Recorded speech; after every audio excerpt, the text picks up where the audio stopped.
The importance of mutual funds as a trustworthy source of investment in a world of erratic financial conditions has increased dramatically during the past few decades.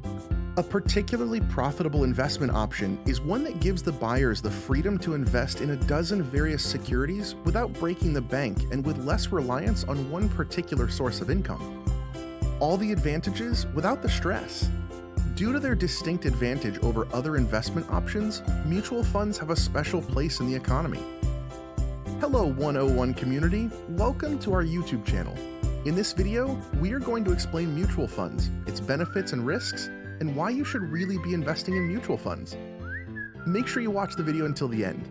But before we begin, if you are new here, make sure to subscribe to my channel and turn on notifications to never miss any updates. So let's start. What are mutual funds? In a mutual fund, investors pool their money, and a qualified fund manager invests it in businesses that satisfy the fund's objective criteria. Like Carter's tiny liver pills, mutual funds expand and contract. The usual rule is that mutual funds must promptly buy back your pool shares when you ask for them, though there are some exceptions. Are they like investing in company stocks? Yes. Mutual funds are created by a fund manager or institution and usually represent the investment money from many investors in one security, or a basket of securities called a fund. The mutual fund is managed to meet its stated objectives. How are mutual funds categorized? Companies listed on an exchange are grouped in many to create mutual funds. But first, the companies can be ordered by size, how big they are, or to put it another way, how much money, in dollars, is completely invested in the business. The three portions that we typically identify are small, medium, and large. Sectors of the economy like the utility and healthcare sectors. Such are growth stocks, value stocks, or growth and income stocks where you anticipate receiving your return. Bonds versus stock. You must be informed about the manager's selection process for each mutual fund before purchasing it. Keep in mind that each fund has over 100 companies covered. Depending on your financial objectives, risk tolerance, and investment horizon, mutual funds provide the chance to invest across many asset classes. Anyone can invest in mutual funds to increase wealth, whether they are an experienced investor or a novice. However, knowledge of the numerous types of mutual funds accessible for investment is required in order to make an informed choice. Mutual funds can be broadly categorized into three groups: equity funds, debt funds, and hybrid funds. Let's explore each of these in greater detail. 1. Equity funds. These funds invest in stocks of companies focusing on one or multiple sectors. The return on investment from these funds is typically high, and they allow you to work towards long-term goals such as saving for retirement or your children's education. Mining gold can be seen as a risky investment due to its high risk profile, so this form of investing can mean you stand to make greater returns. To reach your financial goals, you may invest in different types of equity funds. They might be as follows. Large cap funds generate relatively stable returns by investing in stocks of well-established companies. Small cap funds and mid cap funds on the high risk funds come with the risk of huge but potentially high returns. And they can help you diversify your portfolio in a way that a low-risk fund is unable to do. Aggressive investors can invest in focused funds that aim to maintain a portfolio of high-potential stocks, deliver outstanding returns. 2. Debt funds or income funds. These funds make investments in bonds, treasury bills, and other interest-bearing securities. They seek to protect the money and produce a steady return on investment. Comparatively speaking, these funds are safer than equities funds. Debt funds are better options for medium to long-term wealth growth than conventional bank FDs. For various financial objectives, there are various types of debt funds available, including the following. From overnight funds to long duration, there are funds based on duration. Debt instruments with varying maturity dates are purchased by funds. Depending on your investment horizon, you can invest in them. 3. Hybrid funds. These funds make a predetermined mix of investments in gold, bonds, and stocks. While the debt component offers a cushion during market fluctuations, the equity component contributes to improving return on investment. These funds take fairly high risk in an effort to build wealth over the medium to long term. there are several different types of hybrid funds. Conservative/balanced/aggressive in order to achieve the best returns, hybrid funds invest in a combination of stocks and bonds. Stocks, bonds, and gold are some of the different asset classes that multi-asset allocation funds invest in. For retirees who wish to outpace inflation and increase their returns on their retirement savings, hybrid funds may be a good option. If you liked the video so far, press the like button and subscribe to the channel. Also, if you want to develop yourself financially and want to take your future into your own hands, check the links in the video description. What are important benefits of mutual funds? Diversification. Diversifying your investments brings many benefits, and investing in mutual funds is one of them.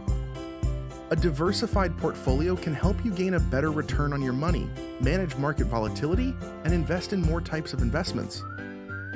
Through diversification, we may build a diverse portfolio that separates the challenges faced by various industries. Depending on the investor's risk tolerance, money is placed in a variety of assets. An equity-oriented mutual fund, for instance, would typically invest 60 to 70% of its assets in stocks and the remaining 30 to 40% in debt instruments.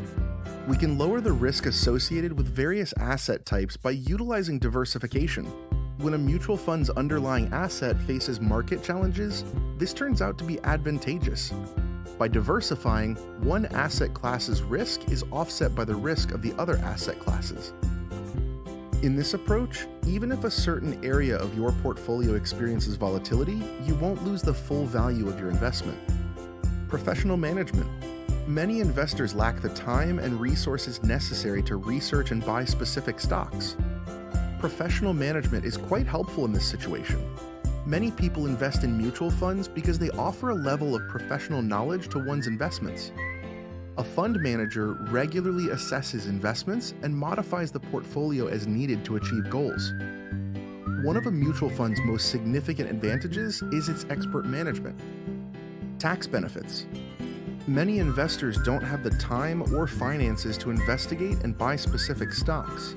This is when using expert management is really beneficial. For the professional experience it brings to one's finances, many people invest in mutual funds. To ensure that the portfolio is meeting its goals, a fund manager regularly examines investments. One of the most significant benefits of a mutual fund is its expert management. Highly liquid. To fulfill their financial needs, one can readily sell mutual funds. Following liquidation, the funds are quickly paid into your bank account. There are mutual funds as well that offer quicker dispersal. They are referred to as funds with instant redemption capabilities because the money is sent to your bank the same day. Higher return on investment. All investors want to maximize their return on investment, or ROI, by using financial instruments like mutual funds to outpace inflation and build long-term wealth. The ability to invest in a variety of sectors and industries makes mutual funds more likely to offer significant returns over time. Risks of investing in mutual funds. 1. Mutual funds have hidden fees. If fees were concealed, those fees would unquestionably be included as a drawback of mutual funds. The so-called 12B-1 costs are what are actually known as hidden fees. Although paying these fees is unpleasant, they are not secret. On the websites of the mutual funds, the charge is listed in the prospectus for the mutual fund. A 12B-1 fee is typically not charged by mutual funds. Invest in a mutual fund that doesn't impose a 12B-1 fee if you believe the 12B-1 costs to be burdensome. 2. Mutual funds lack liquidity. You may have immediate access to your money if you sell a mutual fund, which is much faster than the weeks it can take if you sell other types of investments. You must wait 2 days before buying something new with closed-end funds, closed-end ETFs, and stocks. Mutual funds don't have a lack of liquidity problem, as some people claim. 3.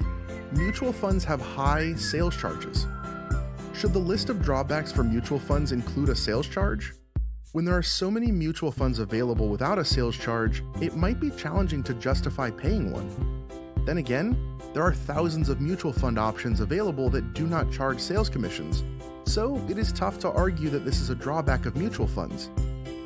The list of drawbacks of mutual funds does not include sales expenses because they are too general. 4. Mutual funds have poor trade execution. Regardless of the time you place the order, we will process it at the end of trading hours. Mutual fund trading can be a straightforward, stress-free component of the investment framework. However, a lot of ETF proponents and sellers point out that you can trade with them all day long. If you want to buy ETFs rather than mutual funds, you can have your order filled at 3:50 p.m. EST and receive prices as of 4 p.m. EST for the ETFs. 5. Mutual funds have high capital gains distributions. The list of drawbacks of mutual funds would be complete if all mutual funds sold holdings and distributed capital gains to investors as a taxable event. However, not all mutual funds distribute capital gains on a yearly basis. These distributions are not made annually by tax-advantaged and index mutual funds. Yes, they must disperse the gains to shareholders if they have them. Final thoughts. Lastly, the best way to increase return on investment is through mutual fund investing. However, at times picking the best fund might be challenging. You can look through the investment packs on the Paytm Money app to get your investing career started. These carefully diversified packages are made to fit your risk tolerance and may meet your investing requirements. That's all for today's video. I hope you enjoyed it. If you want to see more videos like this, subscribe to our channel and click on the bell icon so you'll be notified of every update. Also, don't forget to check the links in the video description. And while you're here, click to watch one of these 2 videos appearing on your screen right now. I'll see you there. Take care and stay tuned.